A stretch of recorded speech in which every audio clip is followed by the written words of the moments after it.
Welcome to Green Giants, Titans of Renewable Energy, the podcast where insights and innovation meet. Every episode, we dive into conversations with industry leaders, experts, and change makers, bringing you the stories and ideas in the renewable energy sector that shape our world. And now, let's jump into today's episode with your host, Wes Ashworth. Welcome back to Green Giants, Titans of Renewable Energy. Today's guest is James Richmond, a visionary with over 30 years leading innovation in power systems, grid stability, and engineering services. As CEO of e2Companies, James is behind the world's first virtual utility, an on-site power and storage platform built to handle the demands of data centers, AI, and heavy industry. E2 isn't just innovating, it's scaling fast with major partnerships already underway, including a headline-making agreement with core-scale data centers and a plan to go public under the NASDAQ ticker BUTL. Their mission? To give facilities the power to control their own destiny, reliably, independently, and without waiting on a failing grid. In this episode, we'll explore why the grid is breaking, how E2 is rewriting the energy playbook, and what Grid 3.0 means for the future of resilience, equity, and power control. Let's get into it. James, welcome to the show. Great. Thanks for having me. Yeah, it's great to have you on here. And before we unpack, technology and partnerships and grid disruption, I think we need to start with the origin story and how your decades of experience in engineering and product innovation came together to create the foundational idea for e2Companies. So you've had that dynamic career, as I mentioned, in engineering, product development. What first drew you into the energy industry, and maybe what personal or professional moments sparked the vision behind e2Companies? Sure. Well, my past, I had a large engineering firm that was global. We were doing a lot of projects for the names such as Caterpillar, Cummins, John Deere, and we had a lot of work that we were doing at that time in the emissions space. So because of the emissions with the advent of, the tier 2, tier 3, tier 4 emissions regulations, we just spent a lot of time in the power generation space. So that was really kind of the big introduction to heavy industry and diesel particulate and all those crazy things that we are kind of leaving behind at this point. Diesel's kind of on the way out at this point. From there, we started the new company after I had sold that company off, and we really were focused on, how do we get retrofits in the marketplace? And so we started really doing emissions technology, and the emissions technology, the customers who really wanted that were the customers who were interested in participating in grid programs. So if you wanted to participate in demand response or frequency response, capacity reserve, all these crazy programs that have a ton of different names that all do the same thing, really, you had to retrofit your existing engines to meet the emissions compliance and re-permit it from emergency status into non-emergency status so that you could actually participate in these programs. So with that, we really were doing, we actually did several thousand retrofits of engines of what used to be called stranded assets or emergency backup generators in the marketplace for participation in grid programs. That was the focus of the company for the first several years. Yeah, so cool. And when you were kind of first shaping the idea for e2Companies, what was broken in the energy system you felt compelled to fix, and how that shaped your founding mission? What was broke at that time was really accountability, right? So as emissions were evolving, so was permitting and your ability to hit the permit conditions. So the uniqueness that we brought to the table at that time was really we indemnified the permits that we put together with the emission systems on engines, meaning if we put it on, we did all the work, we were monitoring that system in real time. So we had a continuous emissions monitoring system. When we were doing that, we would then take the liability. We put together an E&O policy, which is now $15 million associated with air permit violations. I still think we're the only company in the U.S. that does that. Yeah. So if we were doing this for a customer, they literally had the comfort in knowing, hey, this thing's permitted, these guys got their name behind it. If there's any issues with the EPA, they're going to jump in, help us out. And if there's fines and penalties because they didn't do something right or didn't notify us not to run, something of that nature, they're going to take care of it. And that's really how we got into really the compliance piece of what was going on.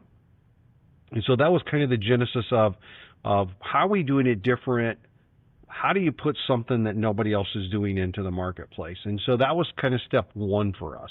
Yeah. And that step really led into the next piece of the puzzle for us, which was related to connection agreements. So what happened is these systems were taking a long time because of interconnection agreements. At that time, you would consider it cheap today, right? It was about $50,000 a year and a half to 2 years to get an interconnection agreement.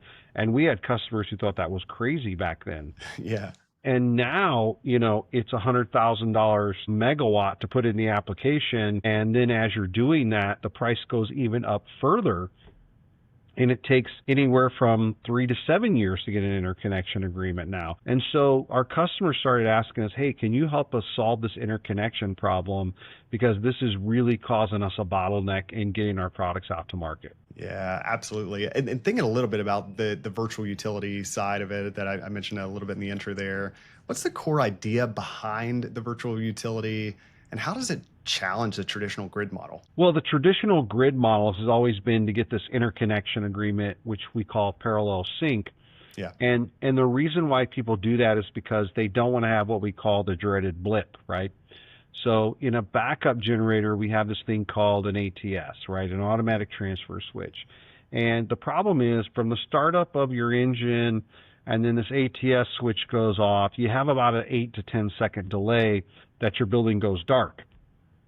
Well, if you're having events that are happening, you really don't want to put your customers or employees in the dark for 10 seconds. And I've actually, been on stage and had the audience go silent for 10 seconds. It's a long time. It's a long time. And if you're in the dark, it's a really long time. No doubt. So you go through that. So to stop that, you had to get this interconnection agreement. And that's really where the engineering comes into play. Because what the utility worries about is, are you going to kill somebody upstream because you could actually backfeed the grid when they don't want power on the grid, and you can cause other issues associated with what they're doing on their side of the meter. So that's really the paradigm that we went to switch. And, we said, hey, we no longer need an interconnection agreement. I no longer need to be parallel with the grid. I can go on and off instantaneously without being connected to the grid. So that's really the paradigm shift that happened for us. It just so happens in doing that, we solved a lot more problems than we thought. Yeah.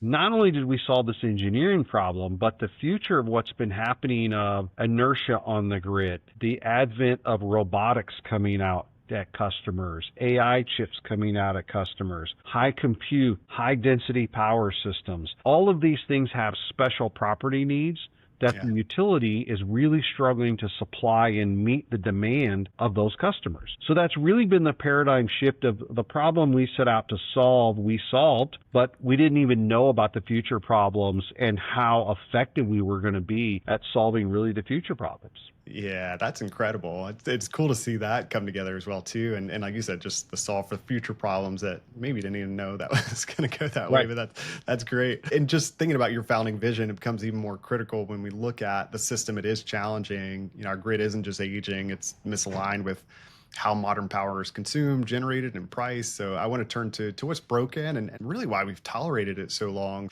I know you've argued a little bit, well, while we still rely on the same AC power model from 140 years ago, the system hasn't truly kept up for at least 25 years. What are the core design flaws or limitations of the grid today, and why are they no longer workable in a modern context?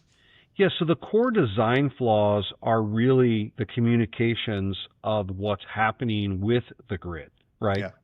So when you think about response times, an incandescent light bulb actually comes on pretty slow compared to an LED light bulb, right? Right. You will see an LED light flicker in your house long before an incandescent bulb might go a little bit dim and come back up, but LEDs, they just blink, right? If there's any power disruptions. Well, think about an LED and then think about processors and transistors and things that are happening within a computer that just didn't happen 20 years ago, right? Right. 20 years ago, we didn't have the speed of compute we have today. We didn't have the motor, VFDs and things running on motors to actually help with energy efficiency and other things that are happening. And so the whole grid conditions of plus or minus 5% on voltage and plus and minus 5% on frequency, a data center wants plus or minus 1% on frequency. You Yeah. can't get that from a utility supplier. So they're having to do other things to actually meet these requirements. And so for the average person, this is not affordable. Right. So we really went down the path of how do you put in a pre-engineered solution, right? So, you go back to think about internet in your house and Wi-Fi in your house, right? Years ago, it was pretty complicated to bring out a router and plug it into your house and make it work.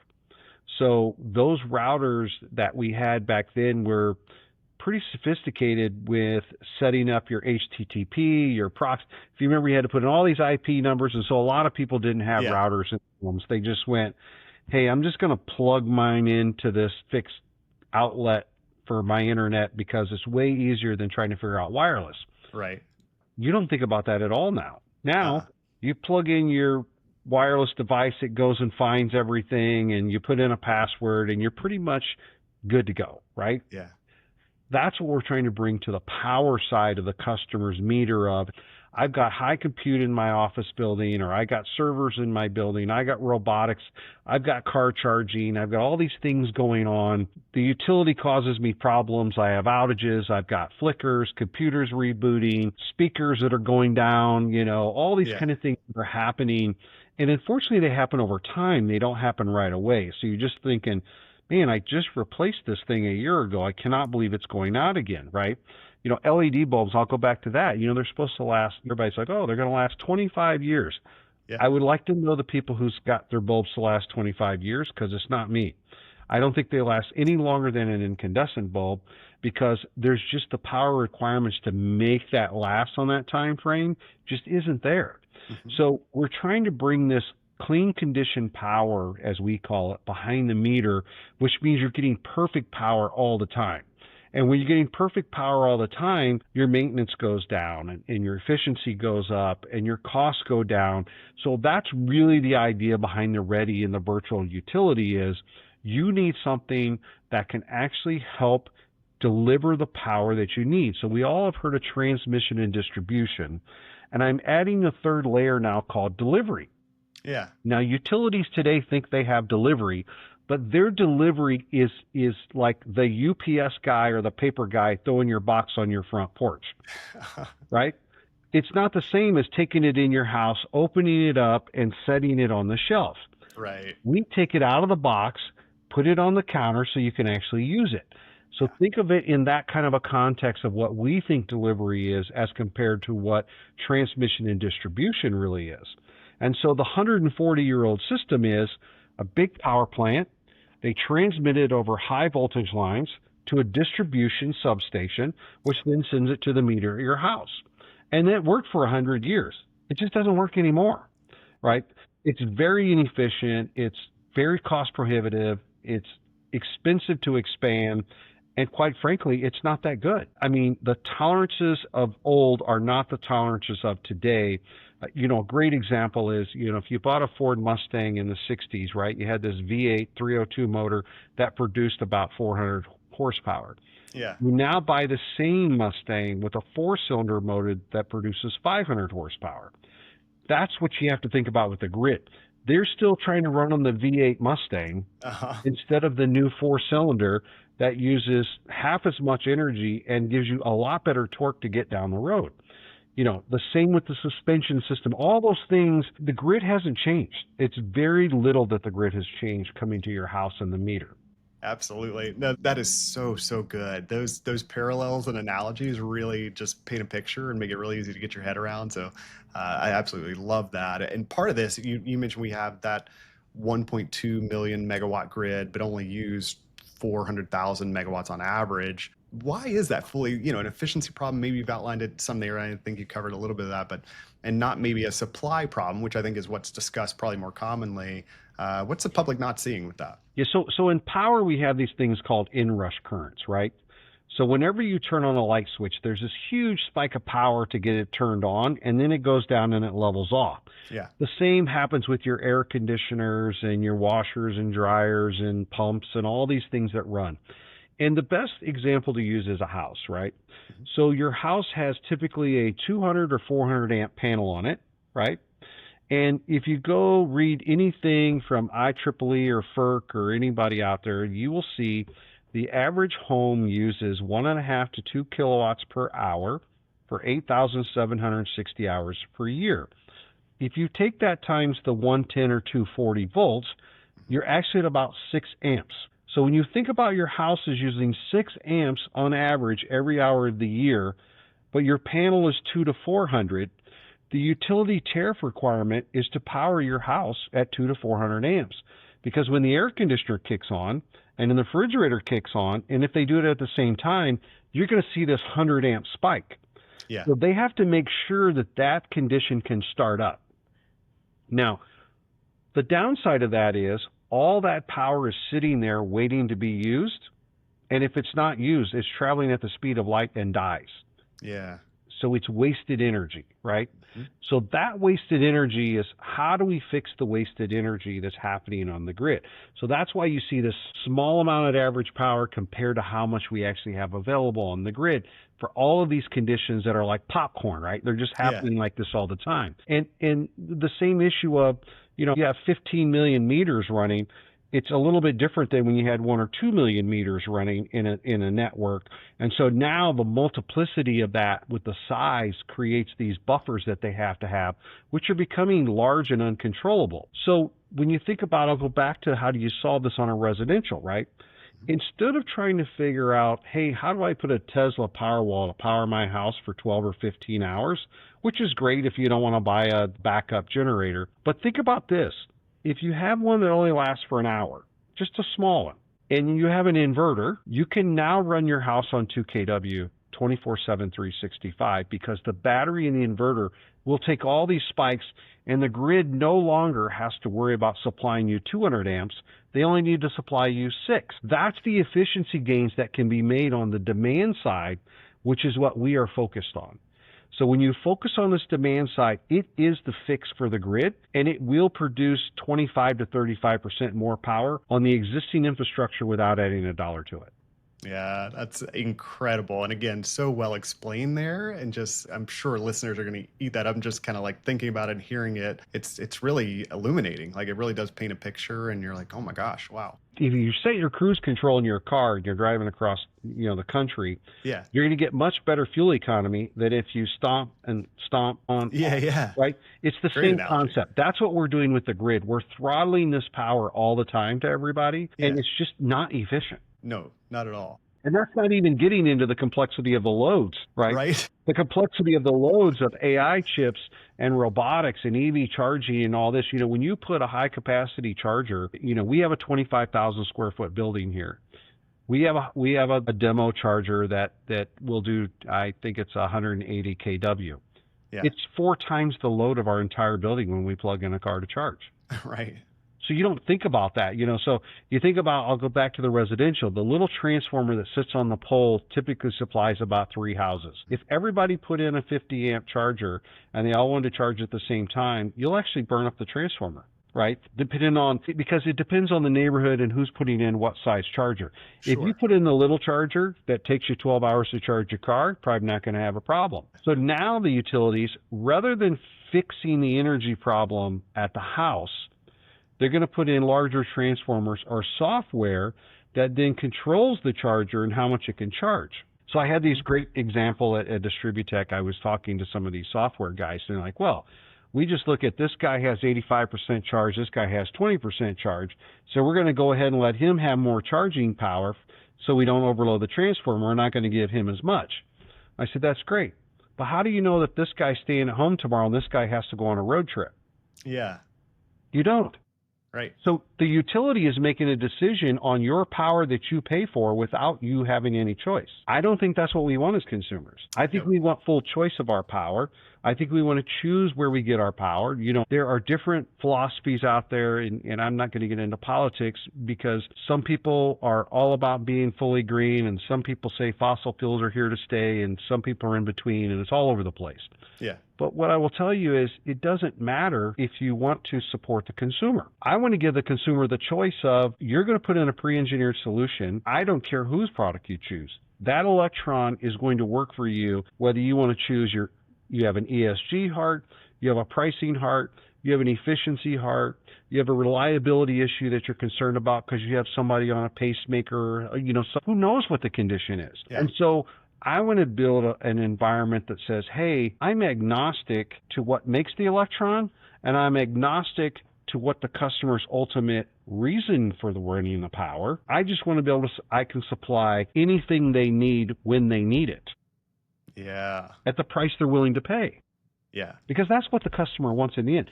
Without a doubt. I might buy a Ferrari and you might buy a Volkswagen. Yeah. That's our choice. Sure. Right?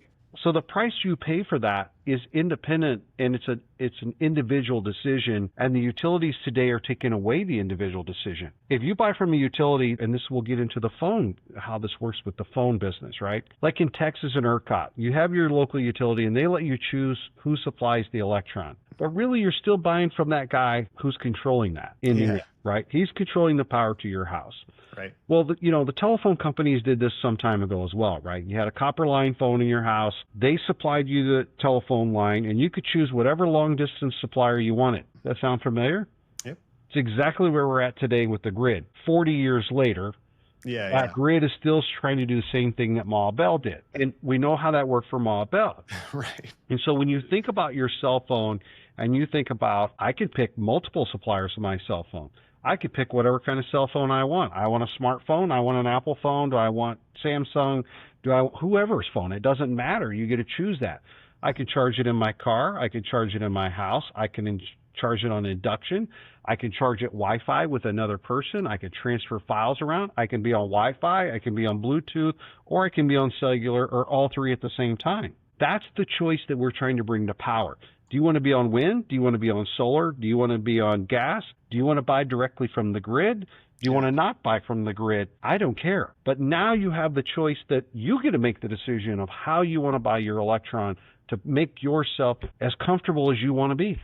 Absolutely. And that's the difference in what we're trying to do and what we call Grid 3.0 and demand side management.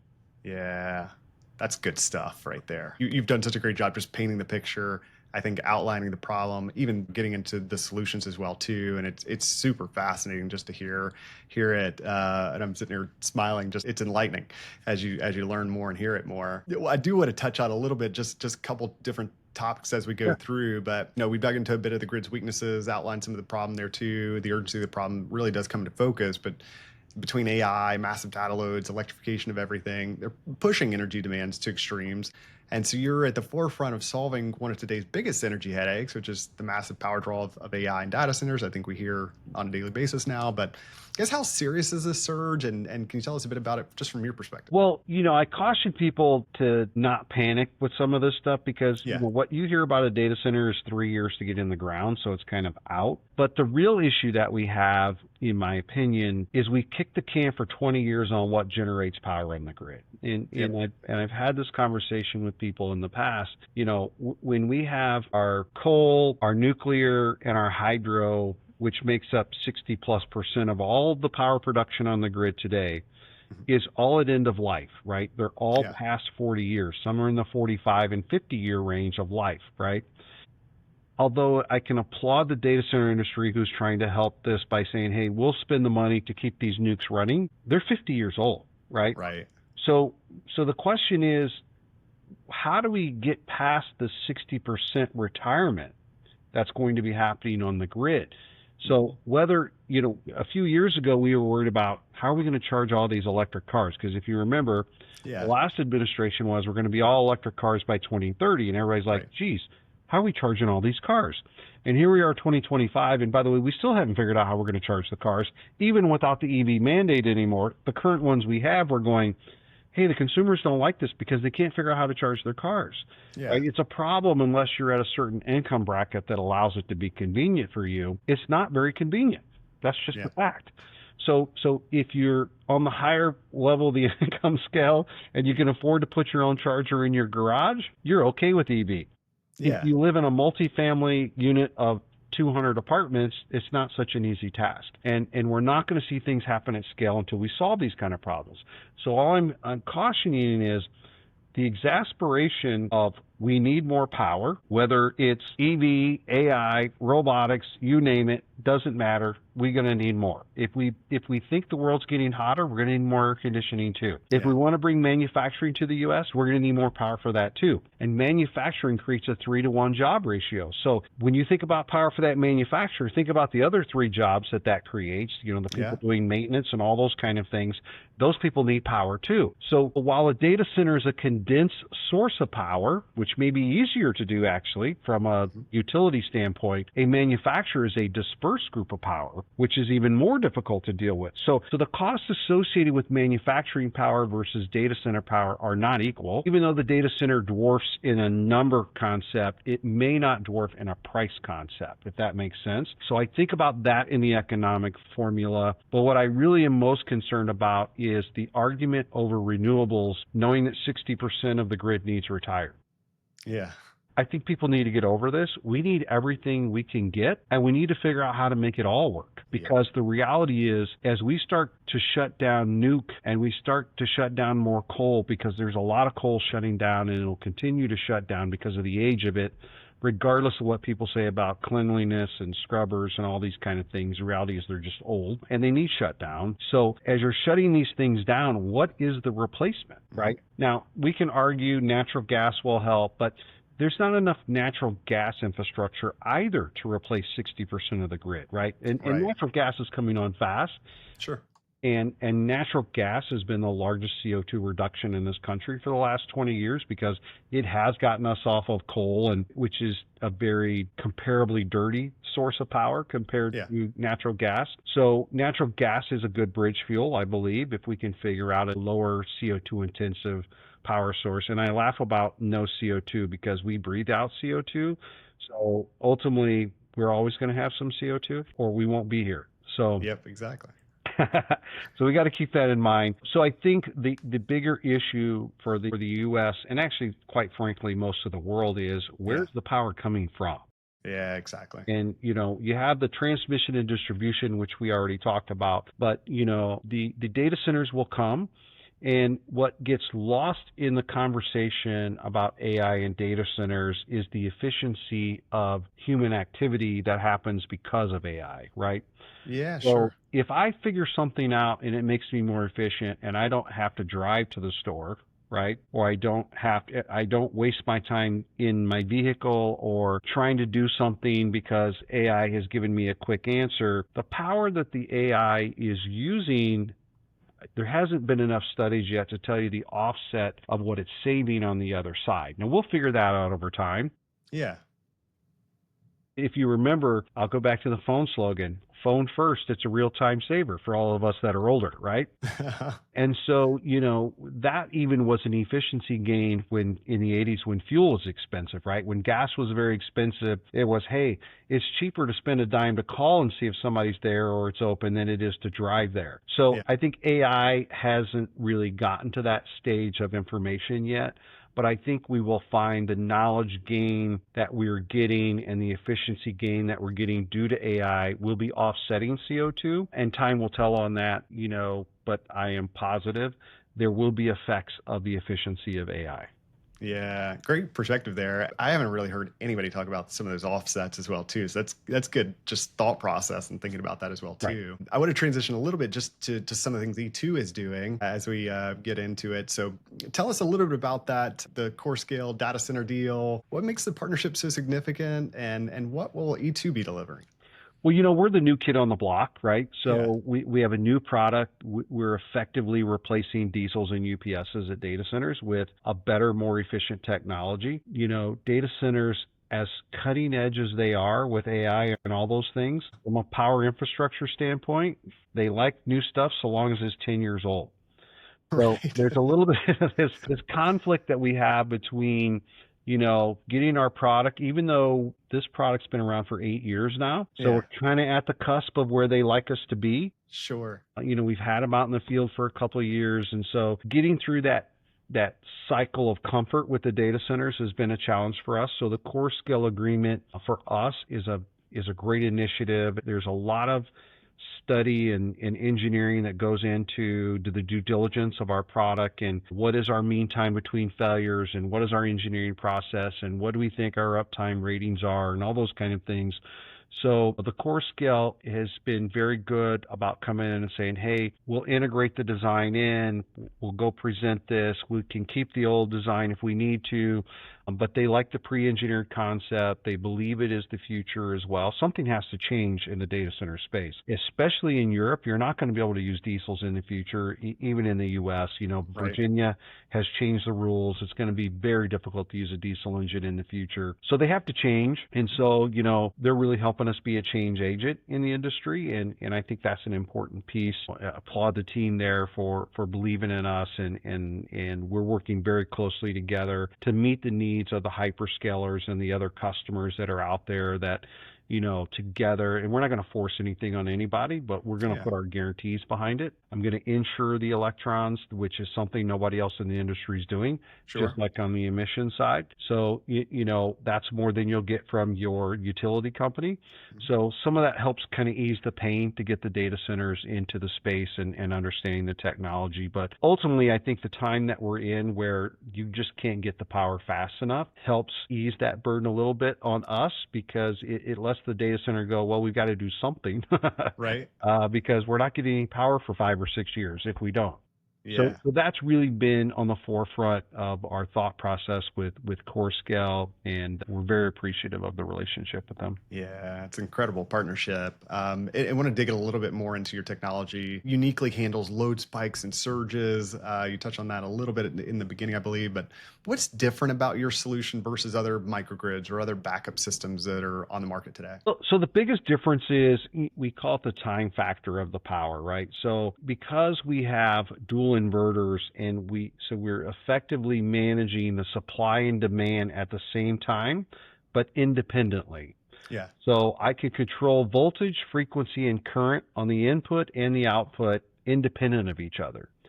So effectively, if you think about like the Hubble telescope, right? The Hubble telescope, you're looking at history when the light hits, right? Yeah. Because light is traveling through time. We're trying to create that travel through time space that I can adjust the electrons and the power so that I make sure the load has the right condition, no matter what's coming on the input side.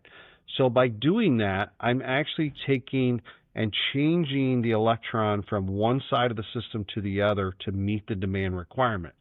At the same time, I'm taking the demand side and all this equipment that can do all these different things and have all these different requests.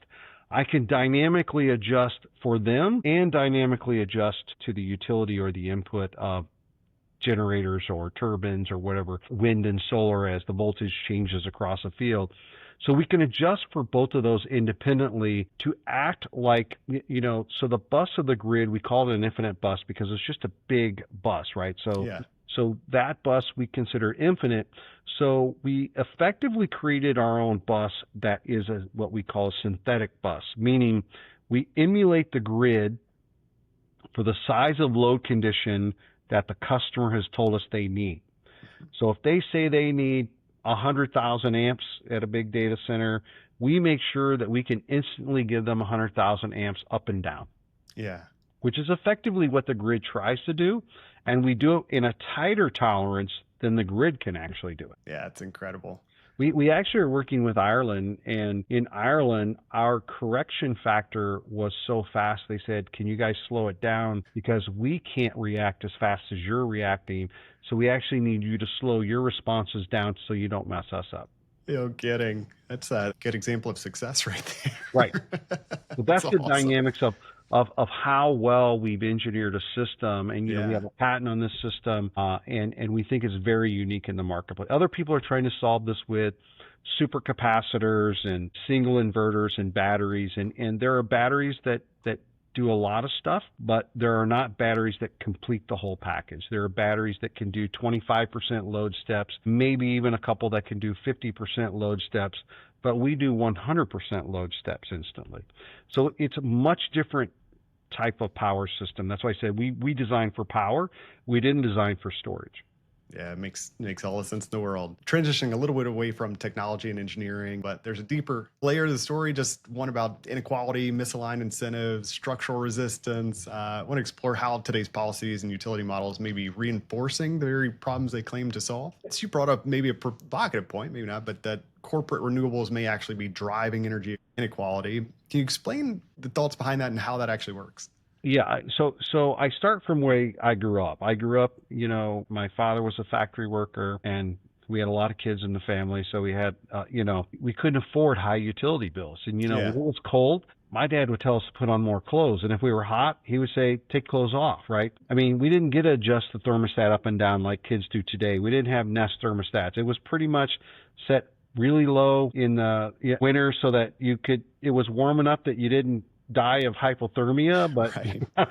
but it wasn't walk around in your shorts either. Yeah, So having lived through that and having, a lot of family members who are concerned about their utility bills, right? The inequality that gets created is the same customers who can cause the grid issues the most have the ability to affect their actual costs, to take it out of their costs, which disperses it onto everybody else.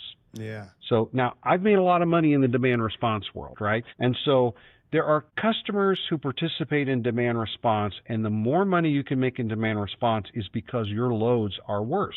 So if you're having high capacity issues, so like in PJM, 5 hours a year make up your entire capacity charge for the whole year. So when you think about 30 to 50% of your bill is 5 hours a year, right? If you run a system like we make, you can hit most of those peaks in 40 hours. So in 40 hours of operation, I can reduce my bill 30%. No brainer, right? The guy who doesn't have a generator, who's probably a small business owner, can't do that. He's now paying a full boat charge for capacity charges because he doesn't have the ability to offset that. Probably doesn't even know he can, to be honest with you. And so there's kind of the small business angle of that inequality that happens. And then you get down to the residential piece, right? So residential rates are going up faster than commercial rates. And a lot of that has to do with the utility will tell you it's just a lot more infrastructure for a lot lower revenue. And sure. once again, I'll go back to our conversation earlier. We'll put a battery there, and that same transformer could supply 25 houses instead of 3, Yeah, right? So that's just the utility not trying to change their infrastructure that they've used forever, which is causing the residential rates to go up faster than they should be going up, and then take in the credit trading that's going on, right? So if somebody goes and builds a renewable field, they can take all the credits off of that, right? They then sell the energy into the marketplace that they've stripped the credits off of because they want to say they're burning clean power. yeah, The reality is the people that are getting that power now are paying an inflated price because that economic has been stripped off of that. So when the economics get stripped off by corporate, right? Corporate is trying to be good corporate citizens, right? They're yeah, trying to do the right thing by saying, hey, I built this solar field. I want the credits for it. But when they do that, that charge is being passed on to the people who are actually using that power. So the question is, how do you make sure all that stays fair and legit? And if the electron is so this person had to put wind and solar in their backyard, they have to live with it and see it every day. And they're getting to use those electrons, but they're paying more for it, even though it's in their backyard. Is that a fair and economic system? I'll let the politicians and everybody else figure that out. I don't want to be in the middle of that argument. right. What I'm saying today is the trading of credits for corporate responsibility will create inequality to the end user. It's not possible for it to not do that. Yeah, absolutely. And once again, IRA ITC, which I know is going to be changed under the current administration, there was a lot of big programs that went around, and then we had these net metering programs, right, that people bought into solar on their roofs, and they signed these 20, 25-year agreements that are all being broken now. Right? So now we're changing the tariff rules. So a guy who thought he was going to have a system that, now we'll get into corporate economics here again a little bit, you sell a guy a 25-year solar panel that pays for itself in 20 years, right? But 10 years into it, I changed the tariff. This Yeah. guy's now paying for a solar panel and his electric bill. And by the way they were sold, the benefit went to the utility company, right? So when the power goes out on a net meter solar program, you don't have any power in your house, right? If you buy it independently on your house outside of the utility, if the utility goes down, you still at least have 4 or 5 hours a day of power because the solar panels are going to provide you power. So the creation of these programs and how they were implemented and not holding to the economics of the people who signed up for those, who are now getting stuck with bills that they never intended, who, when you think about a 20-year PPA, if you bought these when you're in your 40s, you're not going to be on retirement income and you're going to have your utility bill go up. It just doesn't make economic sense to me. For people who are in my seat in the world of my income, it's not an issue for me, but I am concerned for the people who $50 a month more matters, right? It's a prescription. It is food on the table. All those things that we should really be concerned about that and not let corporate financial programs squander money away from people who are paying for it the most, because that incremental price increase to a residential person is a much bigger actual effect on their income than it is the corporate entity. Yeah. And so I'm all about corporations making money. I'm in business. Sure. I'm an entrepreneur. I have been for 30 years. What I don't want to do is make my money at the demise of somebody else who can't afford it. Right. I do Absolutely. not think that's a good system. And unfortunately, I think the way the programs were spun up and put into practice were more about short-term profit taking under the renewable hype than it was practical business standards. And unfortunately, there's millions of people who are now going to pay the price for that. And I think that's unfortunate. And I think if we don't get a handle on that, it will continue in the future. Yeah. It kind of just hearing through all the barriers and all of that happening. And it's so great to just really, again, paints a picture of what's going on and some of the repercussions kind of long term. But I do want to focus a little bit on some of the things that you're doing in terms of kind of a new grid paradigm that's emerging and thinking about grid 3.0, as you call it. They call it really reimagine, how we produce, distribute, manage power globally. You frame the current moment as the beginning of Grid 3.0. I guess, what does that mean? What defines the next chapter of energy infrastructure? And tell us a bit about that. Yeah, so I think Grid 3.0 is really an independent energy position for everybody, right? I think ultimately, and I'll start at the residential level, since we just finished that discussion, I think ultimately we're headed, and we're probably 5 years away, I would say on a horizon, but I believe we're a $10,000 unit away from being able to put a device on a house and they never needed a utility again. And when that happens, and I can tie that to the property, from a property ownership standpoint, and you say, okay, this is $10,000, so it's going to pay itself back in 5 to 7 years, but I never have to worry about the utility, and I always have my own power, and it's in my control of how this happens.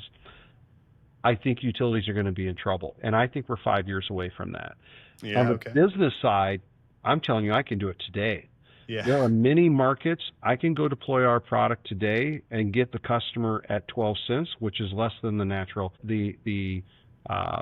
the pricing in the marketplace today as an average in the U.S. It's about 14 cents. And if you take real-time pricing, it's worse than that, right? You're seeing 20 cents, 30 cents in the evenings. And so you could get really picky in arbitrage and get yourself even better numbers. But I think ultimately today on an average, we could do 12 cents all day long and have people unplug from the utility. Now, do I think that's in the best interest of the grid? I absolutely do not. But I'm just telling you, I think that can happen. What I do think is in the best interest of the grid is to make the grid the base load. And if we make the grid the base load, the pricing from the utility will drop drastically, and you handle all the variability on the other side at the demand, and that is Grid 3.0. So now I have choice, and I have it in a very affordable fashion. And I think that is the future of the grid. And I think in 20 years, when I probably won't care about this anymore, I'll be shocked to see what a utility looks like, if there are even any at all.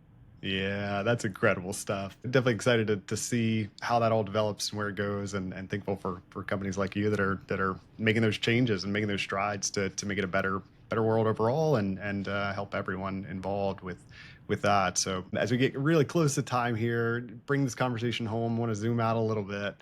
beyond tech deals, grid architecture. For industry newcomers, veterans unsure where to plug in, what's your advice on where to focus energy and talent right now? I really think geothermal is going to be a big play in many Yeah. parts of the world. We're going to figure geothermal out. Because of the oil industry, we figured out how to drill all kind of directions now. And so I think geothermal will be a big piece in the future. I think nuclear will be a big piece in the future. SMRs are going to take 10 to 20 years. It just will. It's nuclear and there's safety factors that nobody wants that in their backyard till it's proven. Right. So I think it will get there though. And nuclear is still the cheapest, most affordable power that you can put out there.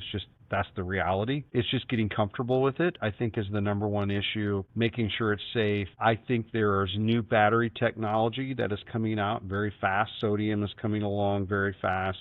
And when we figure out the infrastructure with batteries and the ability to now levelize all these loads, right, that I'm talking about behind the meter, and that can be very affordable. That's where I'm really talking about these, $10,000 appliances that you could put on small businesses, commercial buildings, residential. That's going to change pretty significant, I think, the dynamics of the future. And I would definitely be focused in those areas. I think natural gas will be here the rest of my life. I think it is not only a transitionary fuel, but I think it's a backup fuel, right? If something's going wrong or you need maintenance and things of that nature, I think it'll be around for a long time. I think the battery evolution will help EVs. I think that, in the future, the ability to charge vehicles will change pretty drastically.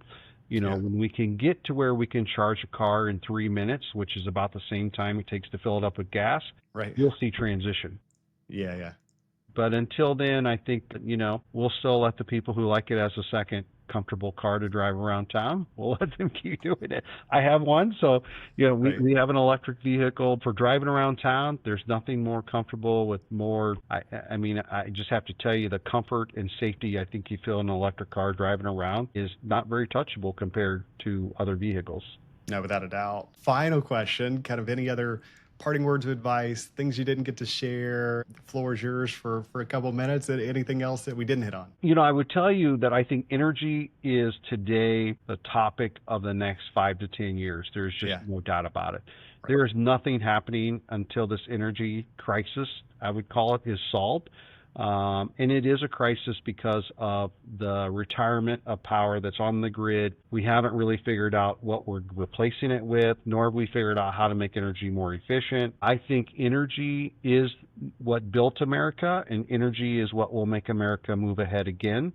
And I also think that the rest of the world deserves energy. The number one way to eliminate poverty, increase education, and reduce medical is energy. Right. So we should not be a world that says, hey, third world countries don't deserve power 24 hours a day. And I think these markets will be the people who can adapt to the new stuff the fastest, right? It's easier to go somewhere where there isn't a 100-year legacy and put in the new stuff.